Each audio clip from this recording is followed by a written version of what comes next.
네, 잘 쉬고 오셨습니까? 이제 투자론 두 번째 시간으로 투자의 우리가 정의부터 시작해서 공부를 했는데 과연 투자자가 최소한도로 요구하는 것은 무엇이고 해당 투자에서 기대되는 게 무엇인지에 대해서 그것을 비교해서 어떤 식으로 투자 결정을 내리는지에 대해서 설명을 한번 드려보고자 합니다. 첫 번째입니다. 인간이 있습니다. 인간은 어떤 일을 하고자 할 때 그 일을 통해서 감당해야 하는 것이 있다면 최소한도로 그것에 대한 대가는 요구를 한답니다. 그래서 인간은 어떤 일을 할 때 그 일을 통해서 감당해야 하는 것이 있을 때 감당해야 되는 것에 대한 대가를 요구하는데 얘를 최대한도로 요구하는 게 아니라 그것만큼은 최소한도로 요구를 한답니다. 그래서 최소한도로 요구한 대가가 주어지면 그 일을 하는 거고 최소한도로 요구하는 대가도 주어지지 않는다면 그 일을 하지 않는답니다. 이게 굉장히 중요한 포인트인데 이제 인간을 투자자로 한정시켜서 한번 보자입니다. 그러면 투자자는 투자라는 일을 할 때 감당해야 하는 것이 있다면 최소한도로 그것에 대한 대가는 요구하겠습니까, 여러분? 이게 중요한 포인트란 얘기입니다.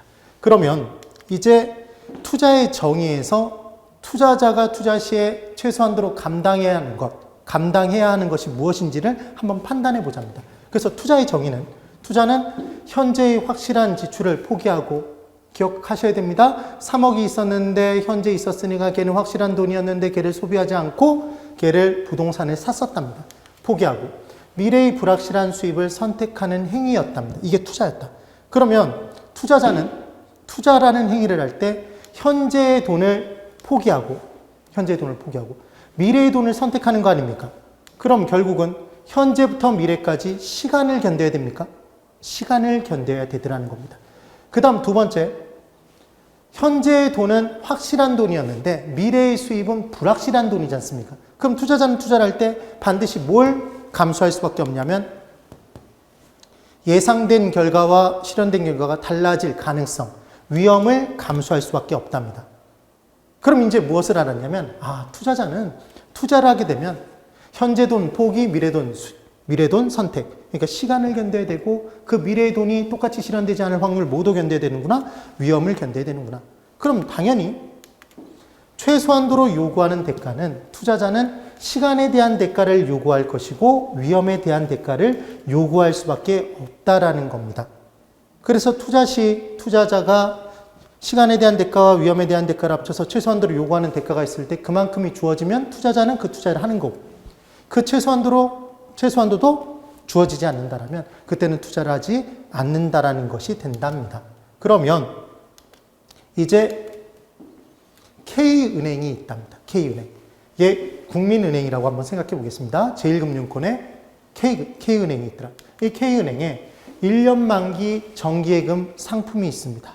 그래서 지금 현재 돈을 집어넣게 되면 얼마 이자를 주겠다고 얘기를 하냐면 1년 뒤 3% 이자를 주겠답니다. 그러면 국민은행에 1년짜리 정기예금 상품에 가입을 했을 때 1년 뒤에 3% 이자를 거의 확실하게 줍니까? 미안 그러면서 손을 흔듭니까? 거의 확실하게 주더라는 겁니다. 그럼 예상된 수익 3% 이자를 예상했는데 실현된 결과가 3%로 실현될 확률이 거의 높은 거 아닙니까? 그럼 실현되지 않을 가능성, 위험이 거의 없습니까? 지금 여러분 이 위험이 거의 보이십니까? 위험이 거의 없답니다. 그럼 이번에는 국가 지방자치단체가 돈이 필요해서 1년 만기 채권을 발행하는 경우가 있답니다. 회사가 발행하는 채권은 돈 빌려주는 회사채고, 국가가 발행하는 채권은 국채, 지방자치단체 등이 발행하는 채권을 공채라고 한답니다. 그래서 국가 지방자치단체가 발행한 채권을 합쳐서 뭐라고 하냐면 국공채라고 합니다. 그래서 국공채의 이자율이 얼마라고 되어 있냐면 3% 이자를 주겠다고 얘기를 한 겁니다.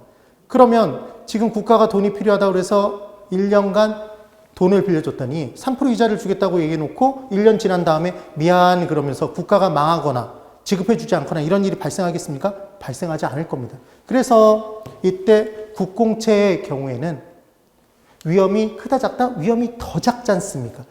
그런데 분명히 제1금융권의 은행도 망할 수도 있고 국가도 부도는 날 수 있습니다. 그렇지만 그런 경우는 없다라고 가정하는 겁니다. 그리하여 정기예금의 이자율이나 국공채 이자율 같은 경우에는 얘는 위험이 없는 투자라고 약속을 하기로 하는 겁니다.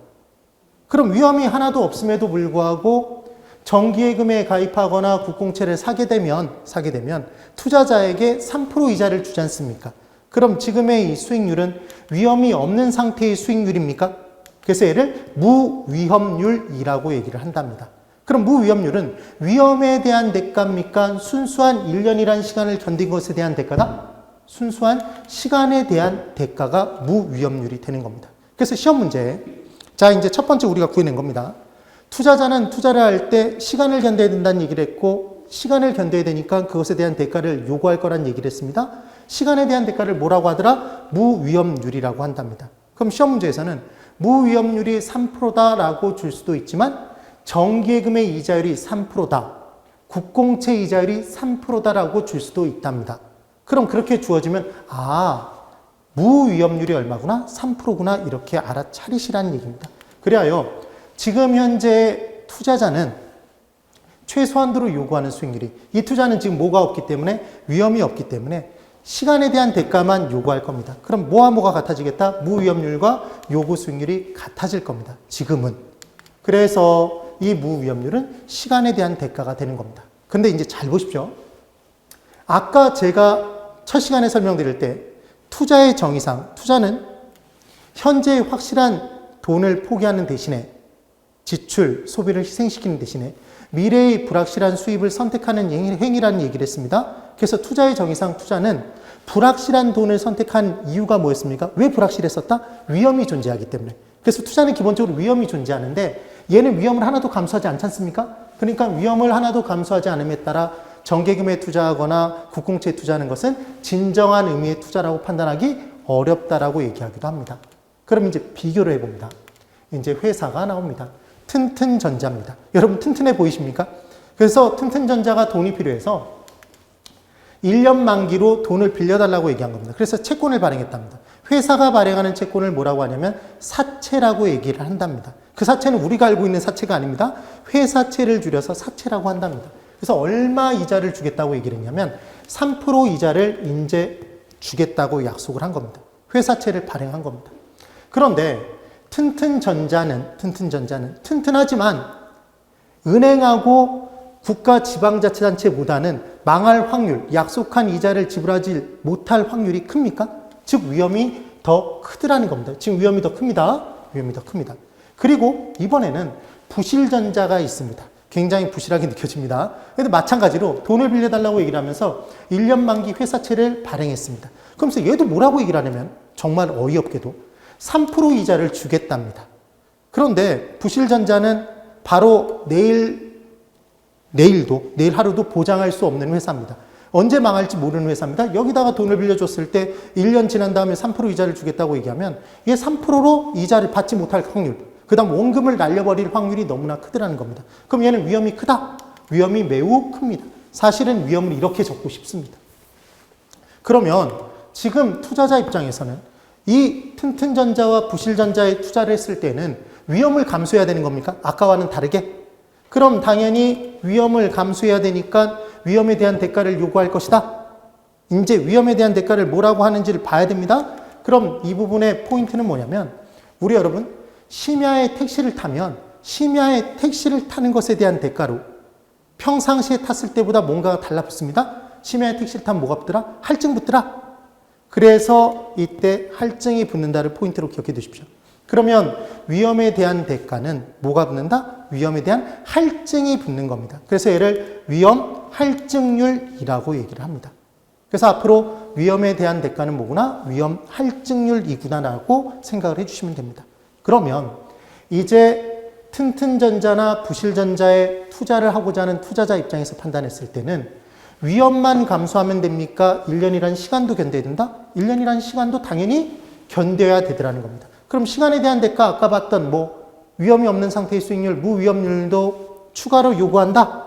그 다음 위험도 견뎠으니까 위험에 대한 대가를 합쳐서 요구하는 겁니다. 그러니까 아까보다 최소한도로 요구하는 수익률이 투자자가 커진다, 작아진다? 커질 겁니다. 그러면 지금 튼튼전자는 부실전자보다는 위험이 작으니까 투자자가 위험에 대한 대가를 조금만 얹어서 5%를 요구한 거고 요구 수익률이 투자자의 요구 수익률은 5%입니다. 그럼 투자자는 시간에 대한 대가와 위험에 대한 대가를 합쳐서 이 채권에 요구하는 수익률이 얼마인데 5% 수익률을 요구하는데 얘가 3% 이자만 주겠다고 하면 이 투자하겠습니까? 당연히 안 한답니다.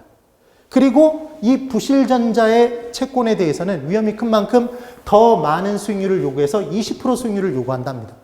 그럼 당연히 이 채권 발행해봤자 아무도 안 살 겁니다. 그럼 이 채권을 팔기 위해서는 당연히 뭘 올려줘야 되겠다? 이자율을 올려줄 수밖에 없을 겁니다. 그럼 현실적으로 시장에서는 얘는 거의 5%를 넘어가는 5%, 6%대에서 발행이 될 것이고 현실적으로 얘는 20%를 넘는 이자율로 발행될 확률이 높을 거 아닙니까?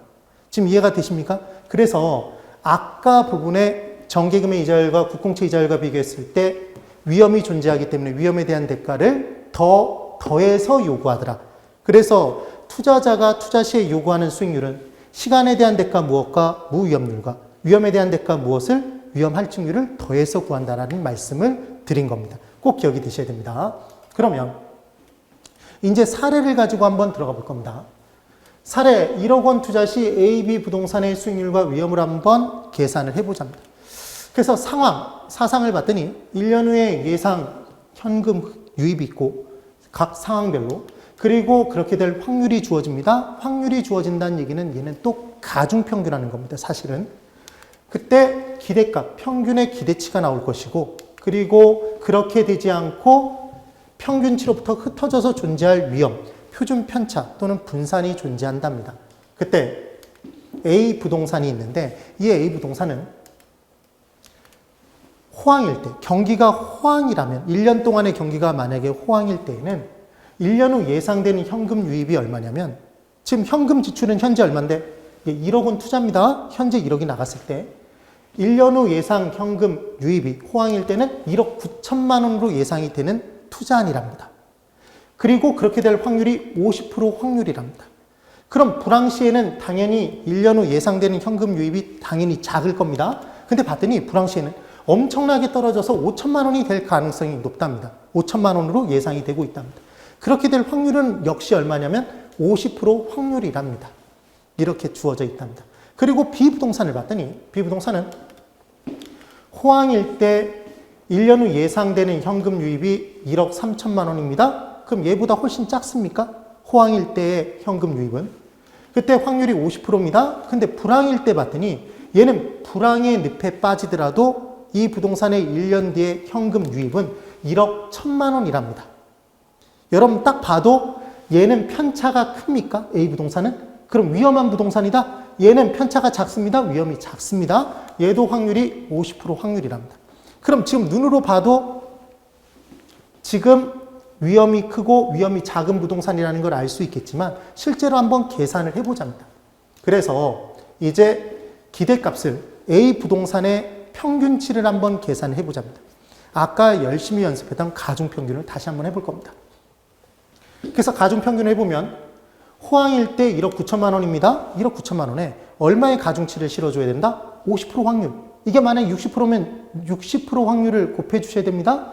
그럼 50%니까 얘는 얼마를 곱하면 된다? 0.5. 아까 주거라고 했던 겁니다. 그러면 곱하면 얼마가 나온다? 9,500만 원이 계산이 됩니다. 이거는 하실 수 있어야 됩니다. 이 정도는 9,500만 원. 그럼 이번에 더할 텐데 불황일 때는 5천만 원입니다. 그럼 5천만 원으로 실현될 확률이 지금 얼마니까 50%니까 역시 0.5를 곱하면 5천만 원의 반 2,500만 원이 계산이 될 겁니다. 그럼 이 두 금액을 더하면 이제 얼마가 나왔다? 1억 2천만 원이 나왔습니다. 여러분 지금 이 부동산 A 부동산의 기대되는 수입은 평균 내서 구했습니까? 무슨 평균에서 구했다? 지금 얘를 보시면서 착각하시면 안 됩니다. 절대로 헷갈리시면 안 되는 건 얘는 지금 1억 9천에 5천만 원 더하면 2억 4천만 원이네? 걔를 둘이니까 둘로 나눠서 1억 2천이 나왔네. 지금 그렇게 계산하지 않았습니다. 그렇게 계산하는 건 무슨 평균이라고 했었습니까? 산술평균. 근데 지금은 가중치를 곱해서 더했지 않습니까? 얘 무슨 평균인데? 가중평균인데 결과치가 똑같이 나왔던 이유는 50% 확률이기 때문에 그랬을 뿐이더라는 겁니다.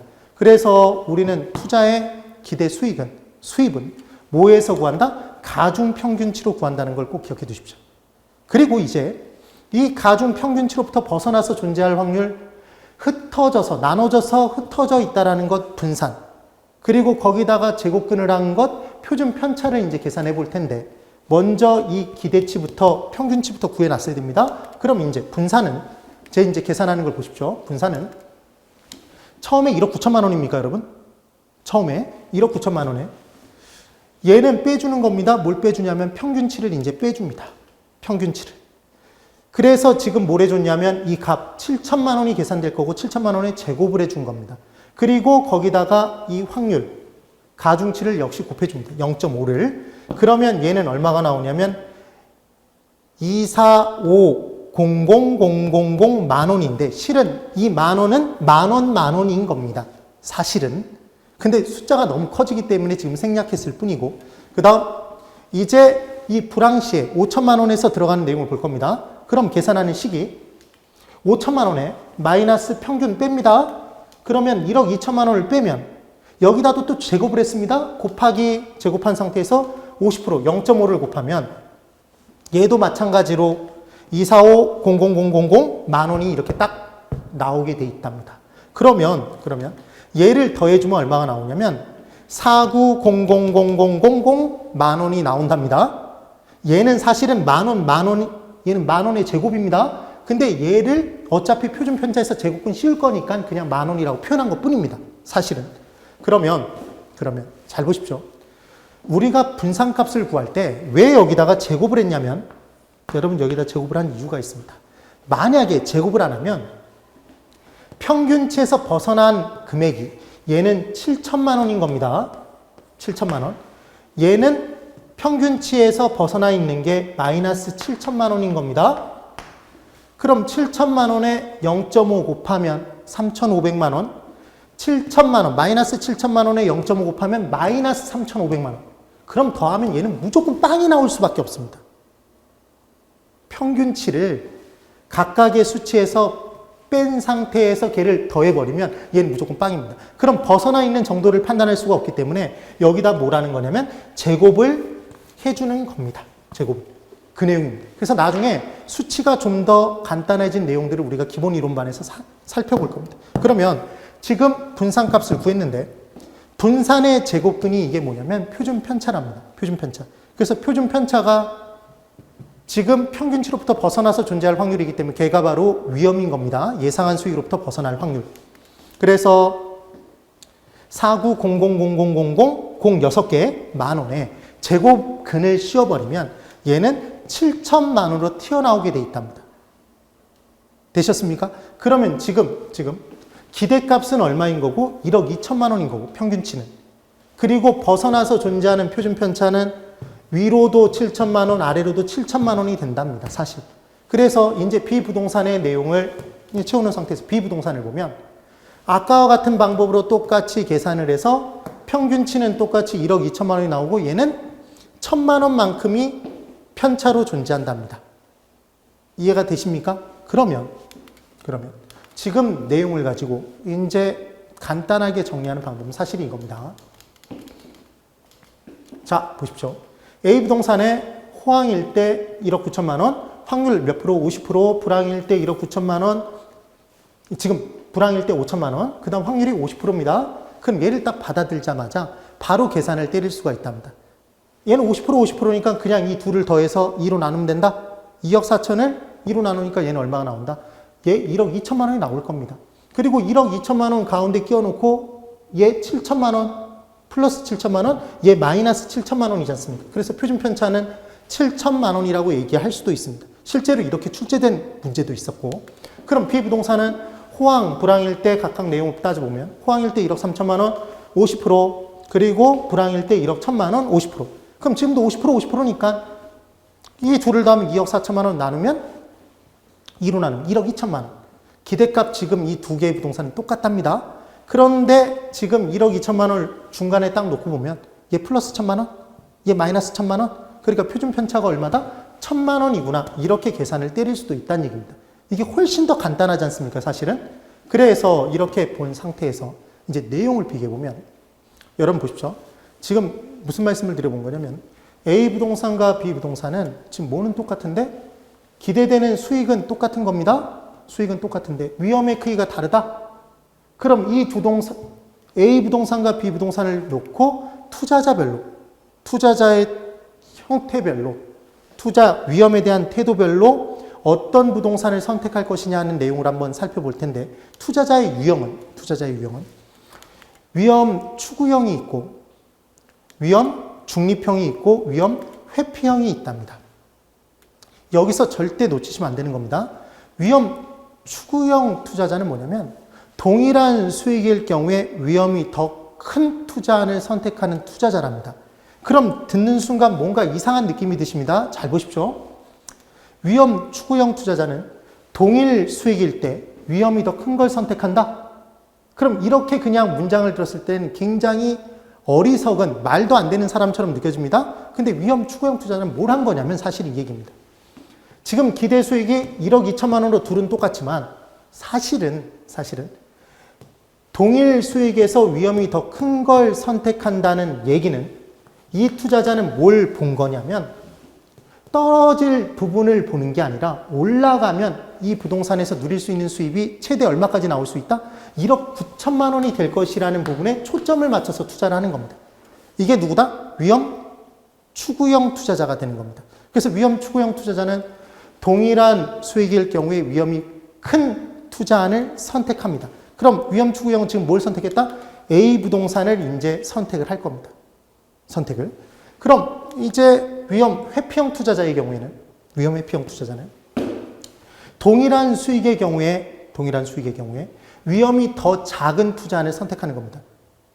그럼 지금 위험 회피형 투자자의 경우에는 떨어졌을 때 얘는 5천만 원으로 확 떨어지는 거고 얘는 떨어져도 1억 1천만 원이지 않습니까? 그러니까 떨어졌을 때 개념에 좀 더 초점을 맞추는 투자자가 되는 겁니다.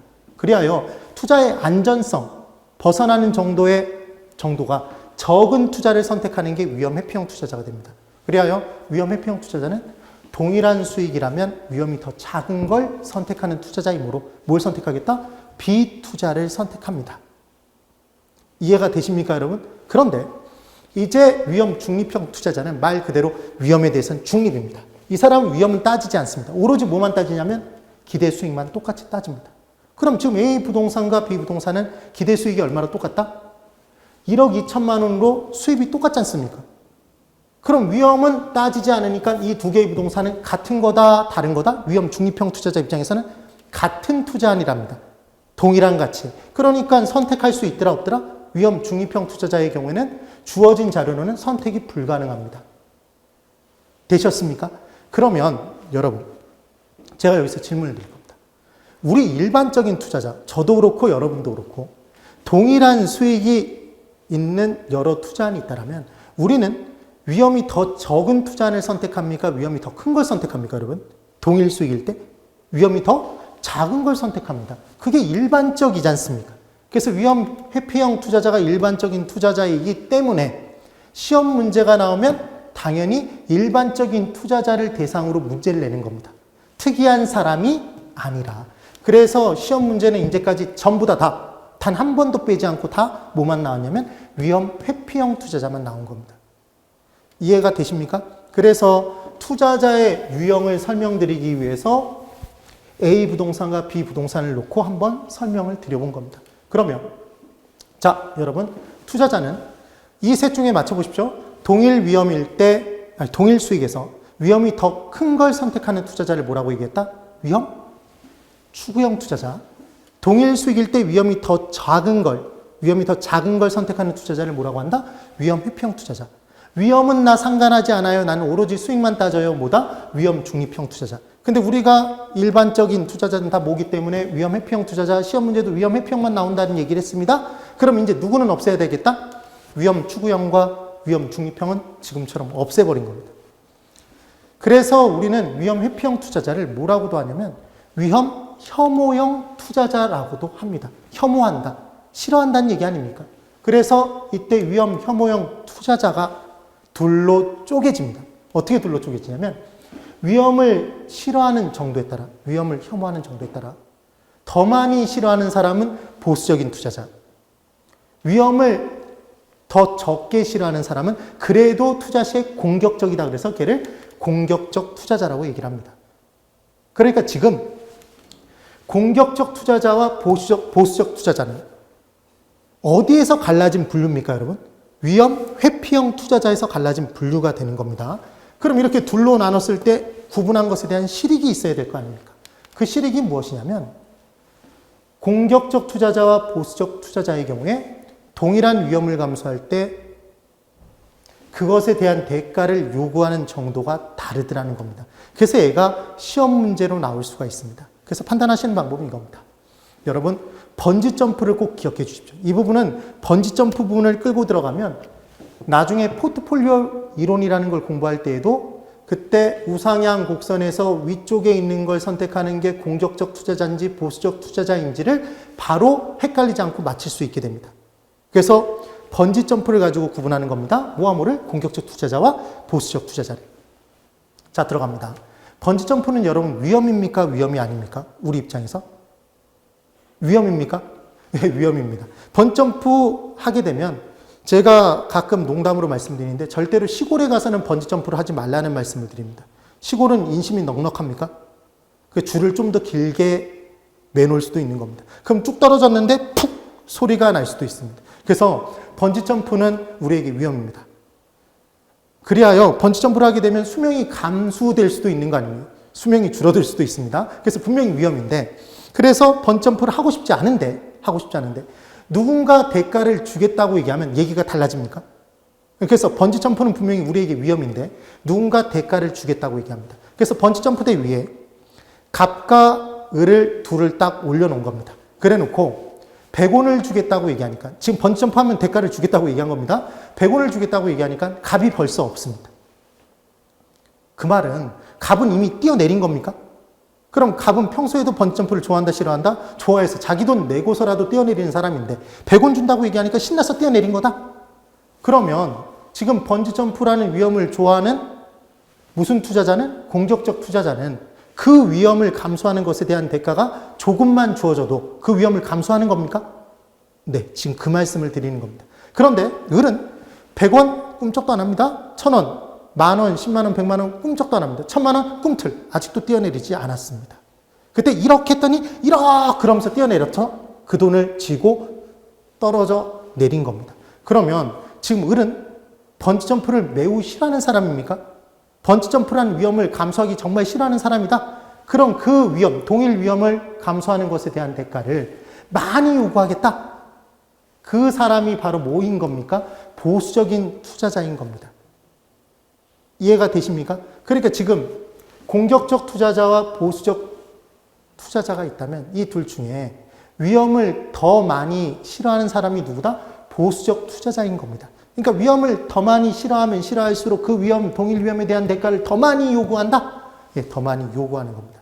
그럼 웬만한 대가가 주어지지 않은 이상은 그 위험을 감수하려 들지 않을 테니까 보수적 투자자는 그냥 보고 이렇게 다니는 겁니까? 그냥 웬만하면 투자를 하지 않고. 그런데 공격적 투자자는 위험 혐오적 태도를 띠고 있긴 하지만 동일 위험에 대한 대가를 조금만 요구하기 때문에 그때 웬만한 투자도 할 수 있게 되는 겁니다. 그래서 이제 동일 위험에 대한 대가를 요구하는 정도를 크기를 한번 따져보면 공격적 투자자는 아까 번지점프를 100원 줬을 때 뛰어내린 사람인 겁니다. 위험을 좋아하니까, 덜 싫어하니까 실은 위험에 대한 대가를 조금만 요구한다. 대가 조금만 요구합니다. 그런데 보수적 투자자는 위험을 싫어하니까 그 위험에 대한 대가를 많이 요구한다. 그럼 대가를 이제 먹은 정도에 따라서 투자자의 위험에 대한 태도를 나타내는 곡선이 있는데 걔를 무차별 곡선이라고 합니다. 그래서 이 무차별 곡선의 모양이 완만한지 볼록한지가 또 시험 문제로 나올 수가 있답니다. 그래서 얘를 기억해 두시는데 이렇게 연결 짓는 겁니다. 공격적 투자자는 위험을 좋아합니다. 덜 싫어한다. 그래서 위험에 대한 대가를 조금만 요구한다. 그럼 대가를 조금밖에 안 먹었으니까 여러분 잘 보십시오. 제 배를 잘 보셔야 됩니다. 대가를 조금밖에 안 먹었으니까 완만하다, 볼록하다? 얘는 완만한 겁니다. 이해가 되십니까? 그럼 반대로 무차별 곡선의 모양이 완만한 투자자는 대가를 조금만 요구하는 투자자? 그럼 대가를 조금밖에 요구하지 않았다는 얘기는 그 위험을 혐오하는 정도가 작다. 걔를 뭐라고 한다? 공격적 투자자라고 얘기를 하는 겁니다. 그럼 이번엔 보수적 투자자의 경우에는 동일 위험에 대해서 위험을 싫어하니까 대가를 많이 요구했습니다. 그럼 대가를 많이 먹었으니까 볼록해지겠다. 그럼 볼록해지면 이렇게 가서 툭 떨어집니다. 경사가 급하다, 완만하다? 급하다라고 얘기할 수도 있습니다. 볼록한 경우에. 그래서 위험, 혐오적 태도라는 것은 위험을 전혀 감수하지 않는 것이 아닙니다.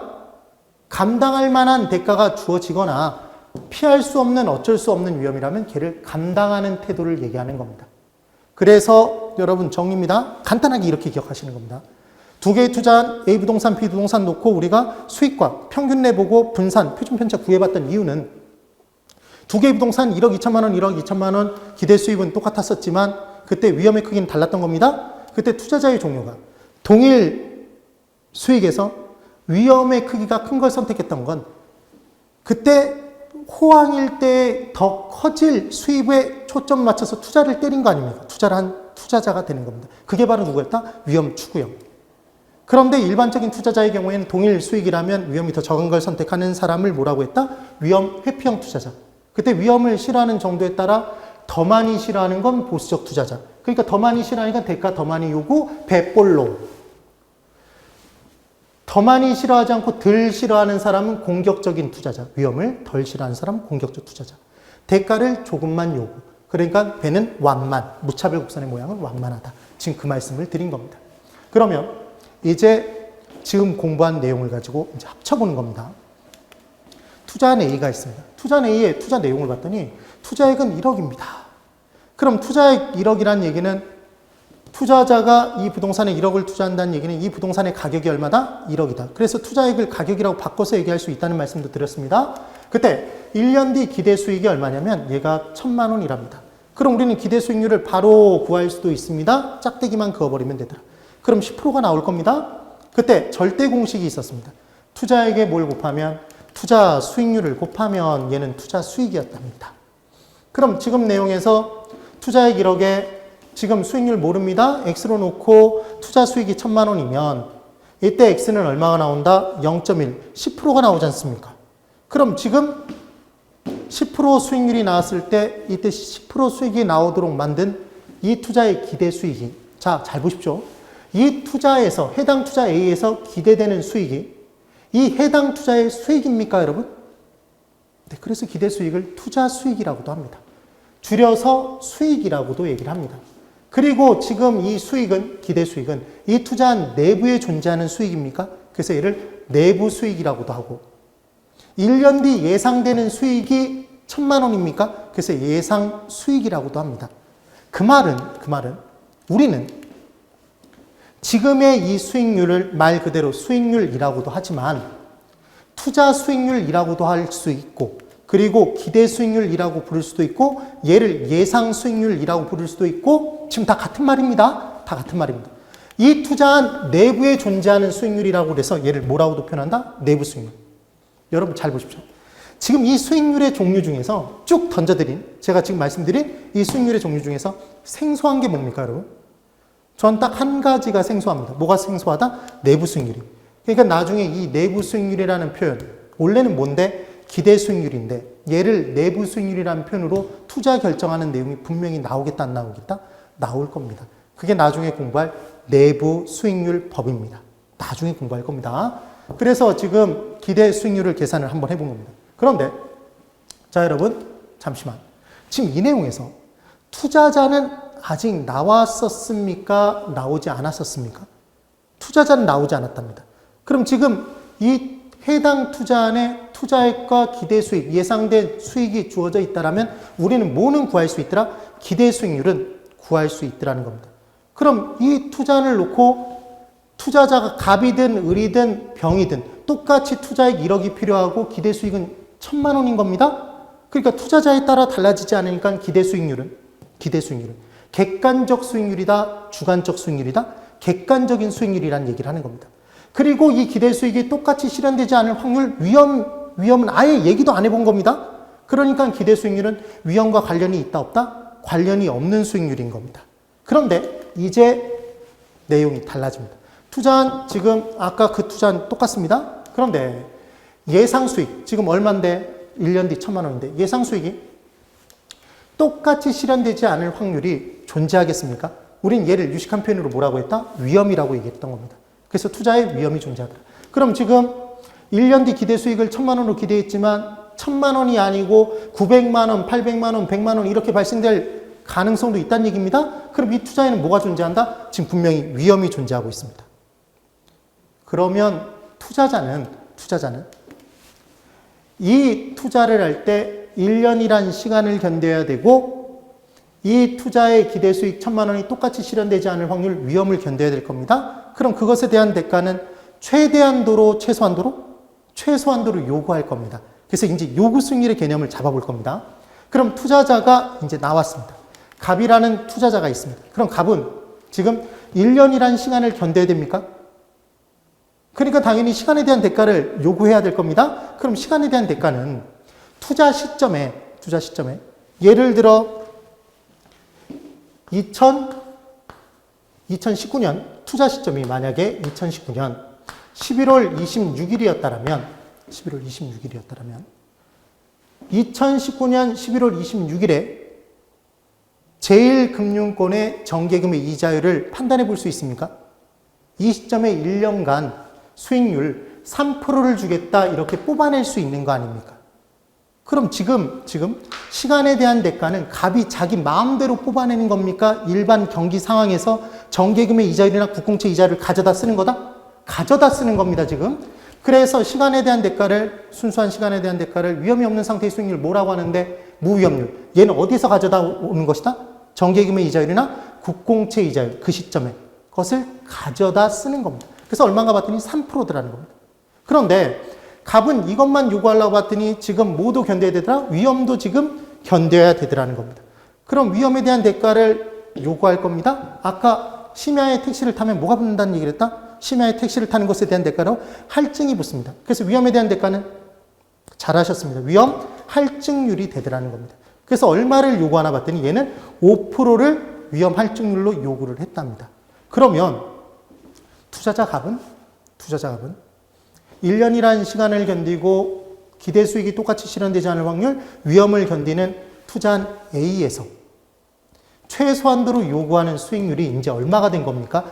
8% 수익률을 요구한 겁니다. 그럼 아까 이 투자의 기대 수익률은 얼마였습니까, 여러분? 이 투자의 기대 수익률은 계산해 봤었습니다. 몇 프로였다? 10%. 그럼 해당 투자에서 기대되는 수익률이 10%인데 투자자는 최소한도로 요구하는 게 8% 수익률입니다. 그럼 최소한도로 요구하는 게 충족되고도 남음이 있지 않습니까? 그럼 갑은 투자를 하겠다 안 하겠다? 당연히 투자를 할 겁니다. 그런데 이번엔 을이 있습니다. 을은 이 똑같은 투자를 할 때 똑같은 1년의 시간을 견딥니다. 그러니까 시간에 대한 대가 무위험률은 똑같이 투자 결정 시점에 정기금 이자를 가져다 쓸 거니까 3%를 똑같이 요구할 겁니다. 근데 을은 이번에 이 미래 수익이 똑같이 실현되지 않을 확률, 동일 위험을 감수하는데 위험을 좀 더 싫어합니다. 그럼 갑보다는 좀 더 보수적인 성향을 띠고 있는 투자자라는 얘기입니다. 그럼 동일한 위험에 대해서 대가를 7%만큼 요구해버리면 지금 을이 최소한도로 요구하는 수익률은 이제 얼마가 된다? 10%가 되더라는 겁니다. 그럼 을은 최소한도로 요구하는 수익률이 이 해당 투자에서 10%인데 기대되는 수익률이 10%라면 최소한도로 요구하는 수익률이 간신히 충족이 된 거 아닙니까? 그러니까 을도 투자를 한다? 예, 투자 채택을 합니다. 투자를 한답니다. 그런데 이제 병이라는 투자자가 나타난 겁니다. 병은 똑같이 1년이라는 시간을 견뎌야 되니까 정기금의 이자율 가져다 와서 3% 갖고 왔습니다. 여러분 잘 보셔야 됩니다. 지금 뭐는 다 똑같다? 무위험률은 똑같지 않습니까? 3%로. 그런데 병은 위험에 대한 태도가 더 보수적이라 위험을 더 싫어해서 동일 위험에 대해서 대가를 12%를 요구했답니다. 위험을 싫어하는 게 느껴지십니까? 그러니까 대가를 더 많이 요구한 겁니다. 그럼 지금 병의 경우에는 최소한도로 요구하는 수익률이 이제 얼마가 되어버렸다? 똑같은 투자 안에서 15% 수익률을 요구하는 겁니다. 근데 얼마밖에 기대가 안 된다? 10%밖에 기대가 안 되는 이 투자를 하겠다 안 하겠다? 병은 하지 않을 겁니다. 자, 이제 알았답니다. 실제로 어떤 투자안이 있을 때 똑같은 투자안을 놓고도 투자자별로 누구는 투자하고 누구는 투자하지 않고 달라집니까? 달라집니다. 그럼 그때 투자자별로 기대 수익률이 다르기 때문입니까? 기대 수익률은 투자자에 의해서 정해지는 게 아니라 해당 투자에서 기대되는 수익률입니다. 그럼 얘는 지금 객관적으로 정해져 있는데 투자자별로 뭐가 다르더라? 요구 수익률이 달라서 투자 결정이 달라지는 거 아닙니까?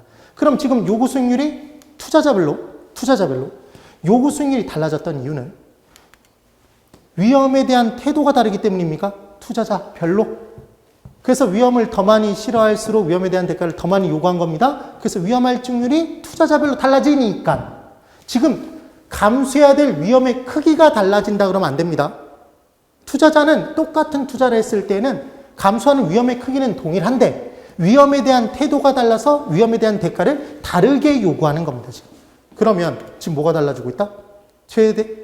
최종적으로 요구하는 수익률이 투자자별로 지금 달라지더라는 겁니다.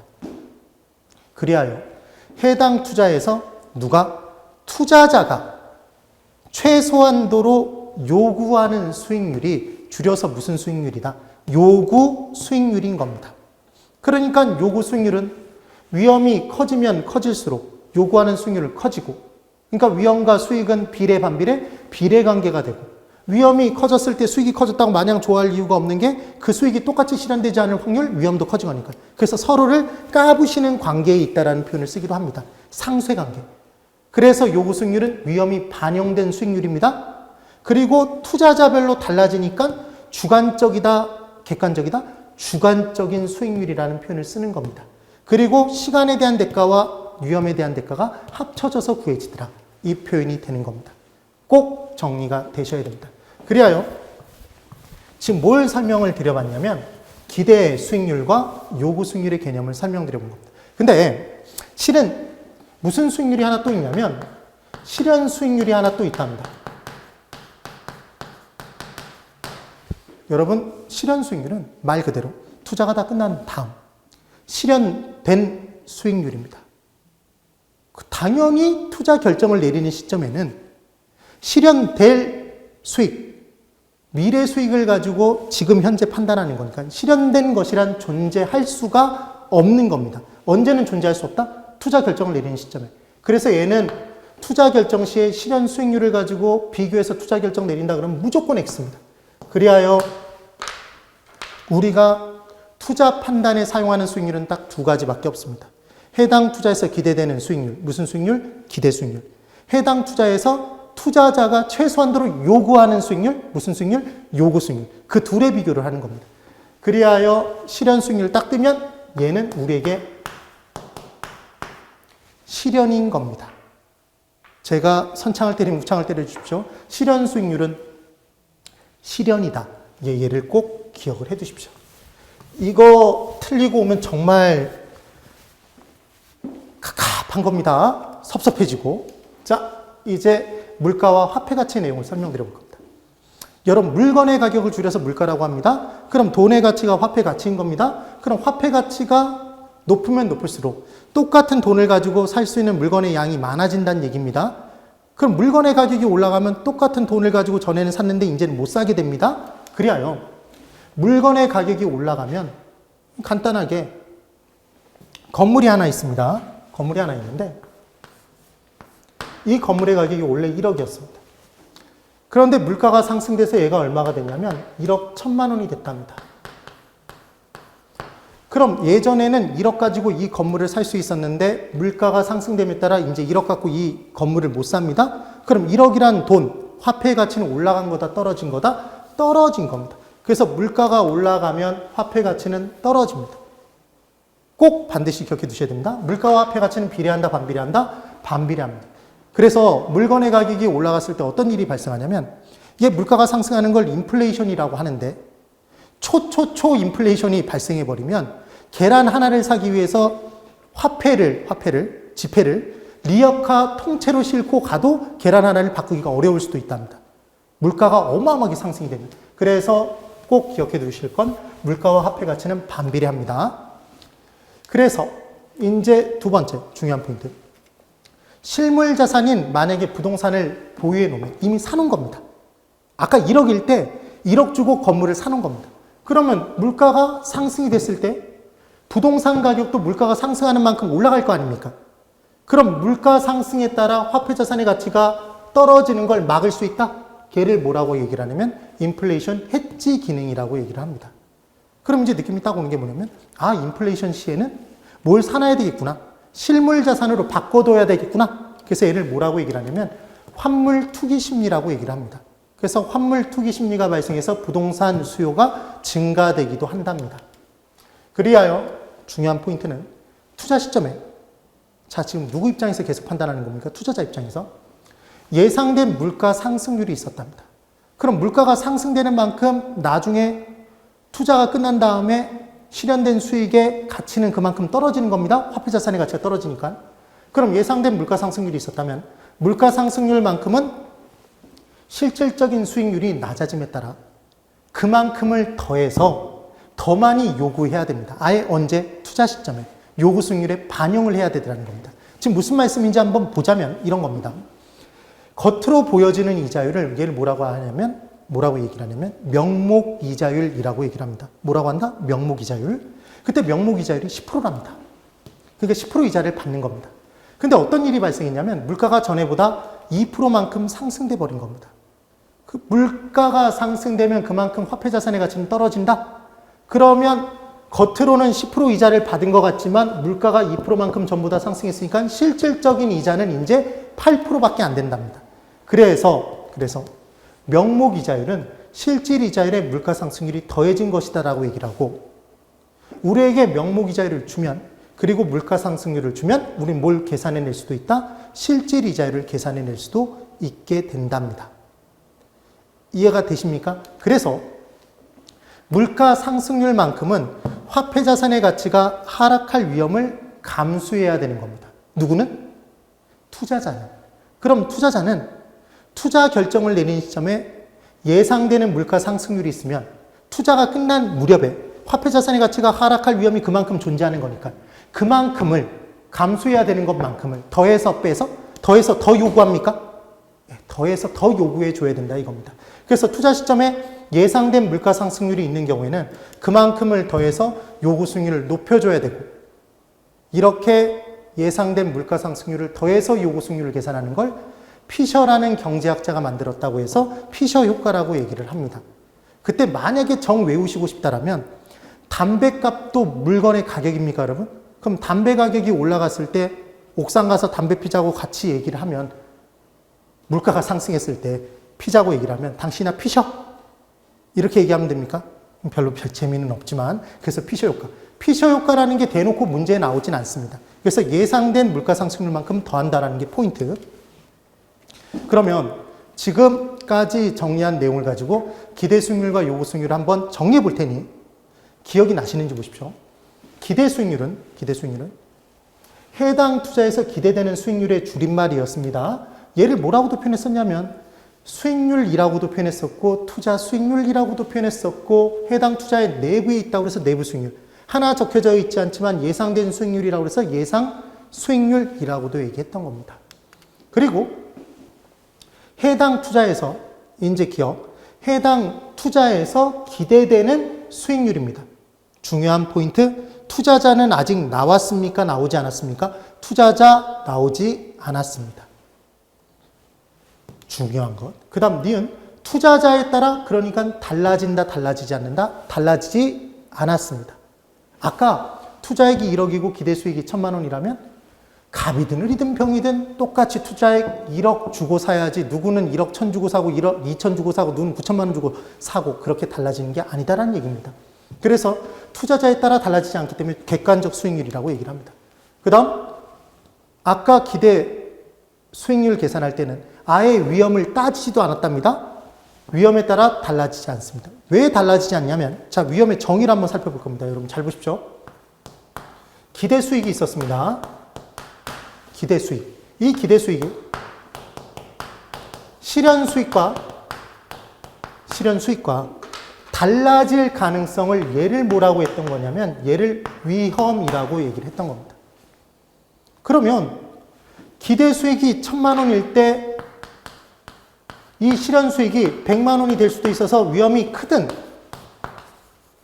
무조건 1,000만 원이어서 천만 원이어서 위험이 없든 위험이 작든 기대 수익은 똑같이 천만 원입니까, 여러분?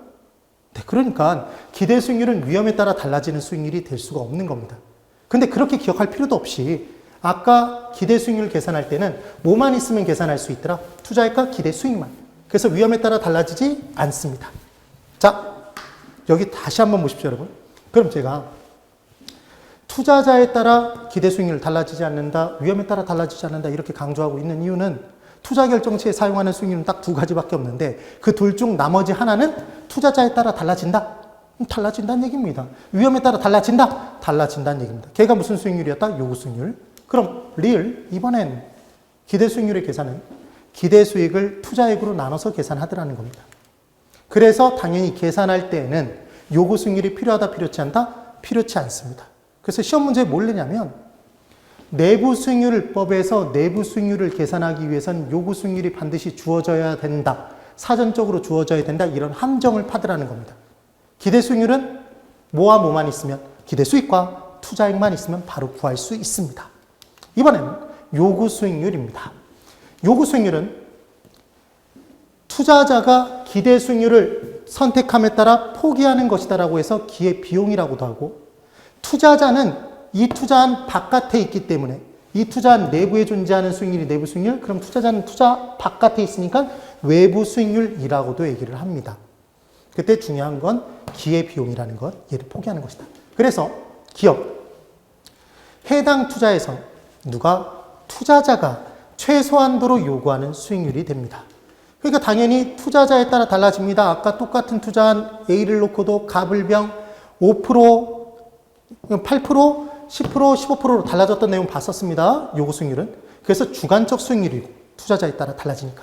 그 다음 위험이 커지면 커질수록 감소하는 위험이 커지면 커질수록 견뎌내야 되는 게 더 많으니까 요구하는 수익률은 더 커졌습니다. 요구 수익률이 커졌던 이유는 위험 할증률이 커졌기 때문이었던 겁니다. 그래서 위험에 따라 달라지는 수익률입니다. 그리고 요구 수익률은 시간에 대한 대가인 요구 수익률은 투자자가 최소한도로 요구하는 수익률은 투자 시에 감당해야 되는 것만큼은 최소한도로 요구하더라. 그럼 투자자는 시간을 견뎌야 되니까 시간에 대한 대가인 무슨 율?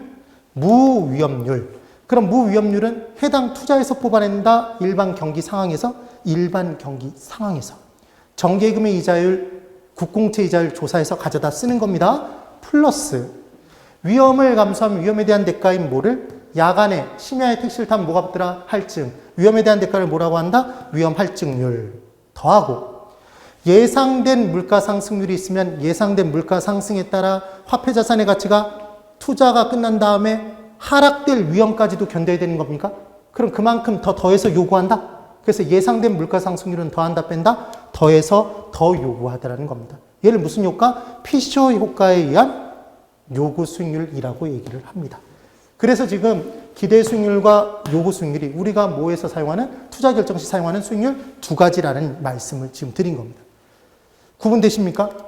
네. 그러면 이제 투자 가치와 시장 가치, 기대 수익률과 요구 수익률의 비교를 한번 해볼 텐데 중요한 포인트는 이겁니다. 제가 아까 적어드렸던 내용이 기억나셔야 됩니다. 가격은 무엇분의 무엇이었습니까, 여러분? 수익률분의 수익. 무조건 외워주시라는 얘기를 했습니다. 그래서 뭐가 정해진 것일 때, 수익이 정해진 것일 때,